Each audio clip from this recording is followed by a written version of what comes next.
Lumaki ka ba sa handaan? Test your pansit bihon knowledge. Proud Pinoy? Prove it. Question number 1. Sa pagluluto ng pansit bihon, ano ang unang dapat gawin sa bihon noodles bago lutuin? A. Ibuhos agad sa kumukulong tubig. B. Ibabad sa maligamgam na tubig. C. Igisa diretso sa kawali. Sagot? B. Ibabad sa maligamgam na tubig.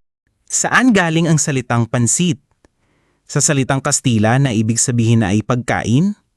Sa salitang Hokkien, ibig sabihin nito ay madaling lutuin ng mabilis. Sa lumang Tagalog na ibig sabihin ay mahaba. Sagot, sa salitang Hokkien, ibig sabihin nito ay madaling lutuin ng mabilis.